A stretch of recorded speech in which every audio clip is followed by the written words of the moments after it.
நாகரீக வியாதிக்கு மருந்து. தெய்வத்தின் குரல் முதல் பாகம். வைதீக மதம். நாகரீக வியாதிக்கு மருந்து. இரண்டு கட்சிக்காரர்களின் இழுப்புக்கு நடுவே ஜனங்கள் அகப்பட்டு கொண்டிருக்கிறார்கள்.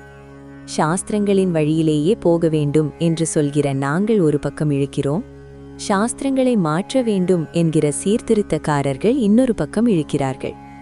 நவீன படிப்பு முறை காரணமாக சிறு பிராயத்திலிருந்தே சீர்திருத்தங்கள் எனப்படும் மாறுதல்களை சிலாகித்துத்தான் ஜனங்கள் படித்திருக்கிறார்கள்.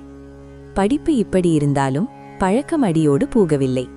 யுகாந்தரமாக வந்துள்ள நமது சாஸ்திர தர்மங்கள் துளி துளி எல்லார் வீட்டிலும் சமூகத்தில் பழக்கத்தில் இருக்கத்தான் செய்கிறது.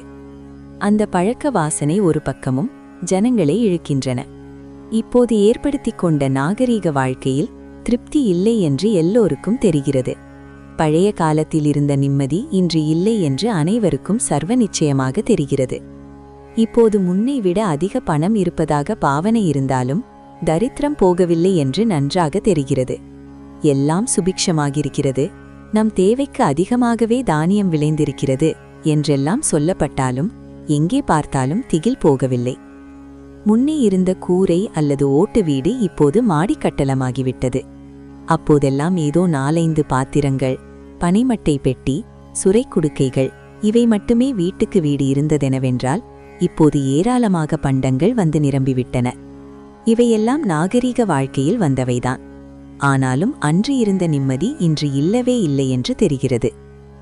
பழைய ஆசாரப்படி நிம்மதியாக வாழ வேண்டும் என்று உள்ளுக்குள்ளேயே நினைக்கிறார்கள்.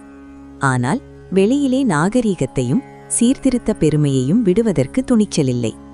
இரண்டு வழியிலும் சேராமல் சங்கடப்படுகிறார்கள். இந்த இரண்டும் கெட்டான் நிலைக்கு ஒரு உதாரணம் சொல்கிறேன். அநேகமாக எல்லா வீடுகளிலும் காந்தியின் படமும் இருக்கிறது, என் படமும் இருக்கிறது.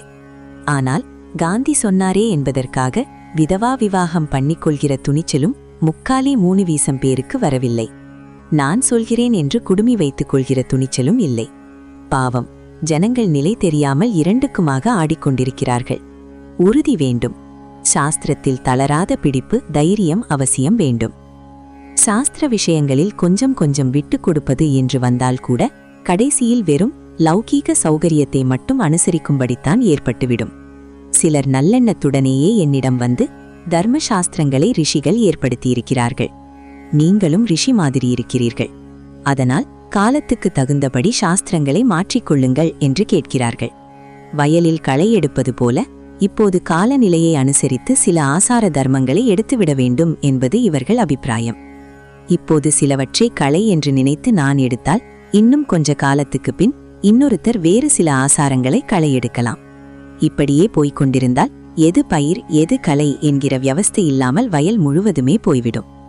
ரிஷிகள் ஏதோ சொந்த அபிப்பிராயத்தில் சொன்னார்கள் என்பதற்காக தர்மசாஸ்திரத்தை நாம் அனுசரிக்கவில்லை என்பதை எல்லோரும் புரிந்து கொள்ள வேண்டும். என்றைக்கும் மாறாமல் சாஸ்வதமாக இருக்கும் ஈஸ்வர ஆக்ஞையான வேதத்தை அனுசரித்தே ரிஷிகள் இந்த விதிகளை ஏற்படுத்தியிருக்கிறார்கள் என்பதால்தான் இவற்றை பின்பற்றுகிறோம். அதை உள்ளபடி ரட்சிக்கத்தான் பிரயத்தனப்பட வேண்டுமே அன்றி மாறுதல் செய்வதற்கென்று அதிகாரம் இல்லை. சாஸ்திர பிரகாரம் நடப்பது இந்த காலத்தில் சாத்தியமே இல்லை என்று நினைத்துவிடக்கூடாது. வியாபார வேகத்தில் வளர்ந்துவிட்ட லௌகீக நாகரீகத்தை விட்டுவிட்டு தேவைகளை குறைத்து கொண்டால் யாருமே இப்படி ஆசாரங்களை விட்டு பணத்துக்காக பறக்க வேண்டியதில்லை.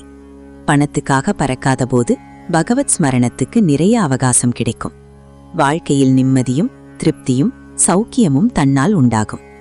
கர்ம அனுஷ்டானங்களை செய்ய பண வசதி வேண்டியதே இல்லை. ஆடம்பரமாக செலவு செய்து பூஜை செய்ய வேண்டும் என்பதில்லை. காய்ந்த துளசி தளமும் வில்வபத்திரமும் பூஜைக்கு போதும். நாம் சாப்பிடுகிற அன்னத்தையே நைவேத்தியம் என்று காட்டினால் போதும். விவாகமும் சாஸ்திர அனுஷ்டானம்தானே, அதற்கு ஏகமாக செலவாகிறது என்று கேட்கலாம். ஆனால் இப்போது நடக்கிற ஆடம்பரம் எதுவுமே சாஸ்திர சம்பந்தமாக விவாகத்துக்கு தேவையில்லை. குறிப்பாக இப்போது விவாகங்களில் மிகப்பெரிய செலவாக உள்ள வரதட்சிணைக்கு சாஸ்திர சம்மதமே இல்லை. சாஸ்திர சம்மதமான கர்மங்களுக்கு பணம் முக்கியமாக இருந்தால் பணக்காரர்களுக்கு மட்டும்தான் நம் மதம் உரித்தானது என்றாகிவிடும். உண்மையில் அப்படி இல்லவே இல்லை. அறம், பொருள், இன்பம், வீடு என்கிற 4 வாழ்க்கை பயன்களில் இன்பத்தை மட்டும் தேடி அதற்காக பொருளுக்கு அலைந்து கொண்டிருக்கிறோம். இதை மாற்றி வீட்டுக்காக, மோட்சத்துக்காக அறத்தின் மூலம் பாடுபட வேண்டும். வாழ்க்கையை எளியதாக்கிக் கொண்டால் பொருளுக்காக அலைய வேண்டாம். அறங்களை அப்போது பின்பற்ற முடியும். அறத்தின் பயனாக கிடைக்கிற பேரானந்த வீட்டையும் பெற முடியும்.